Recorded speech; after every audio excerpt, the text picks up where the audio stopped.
Okay, so work-life conflict. We look at work interferes with family and family interferes with work, okay?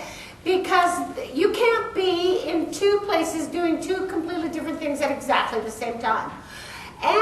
Or you may think you can, and you can physically be in one place but mentally in another. And that is as big a problem. So work interferes with family means that I'm not being the mother, the child, looking after my parent, looking after being the partner I want because of work. And family interferes with work means that I'm dropping the ball at work because of childcare problems, elder care problems, etc.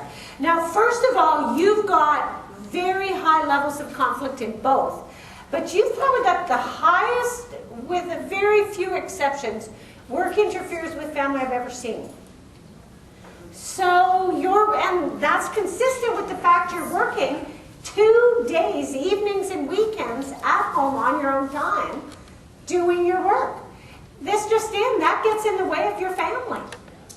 Your family doesn't understand. And that's a real problem. On the other hand, you've got a lot of people, because they don't have the flexibility at work, no ability to be flexible. When crap happens at home, they can't go in. And that's family interferes with work. And again, so right now in the Canadian sample of about 30,000, we're running at work interferes with family at about 50% high. You're at 72% high, way higher. And for family interferes with work, we're at about 22% high. You're a leader again. But these are things you don't really want to be leading in. Okay. Then we looked at overload. And we look at total overload, work overload, and family overload. What we know is that work and family are both major predictors of total overload.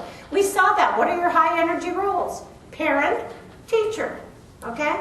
So we put them together, and you've got 82% with very high levels of overload. And what is very interesting is, when I look, the people without kids devote even more time to work.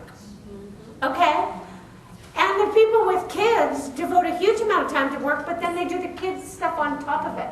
So both of you are equally overloaded, but for different reasons. All right? So you can see that you've got, but work is the big contributor. We look at engagement. 60% of you are still pretty engaged, which is not bad. You love what you do, and you love where you do it. Intent to turnover is also pretty high, though. Because even though you love what you do, probably because you love what you do is why you work those extra hours, evenings, weekends, etc. We ask, how often are you thinking of leaving? Never monthly, weekly, daily. I dream of it hourly. So you've got 14% who are dreaming of quitting on a daily basis, and another 14% a couple times a week. That's pretty high. And this just in, if anybody thinks that doesn't, really negatively impact your ability in the classroom, they're nuts.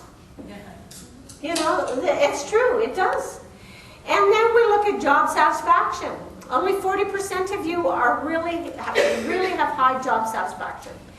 The majority of you are in the middle. And I think I've got the data on what you like. Yes, I do. You love your job in general. You like your pay. Pay is not the issue. You're really happy with the level of job security you've got. You're pretty happy with the things you do on your job. You're pretty happy with your work schedule. Ability to meet career goals and your career and development and training opportunities, those are pretty low levels of satisfaction. We're getting down there.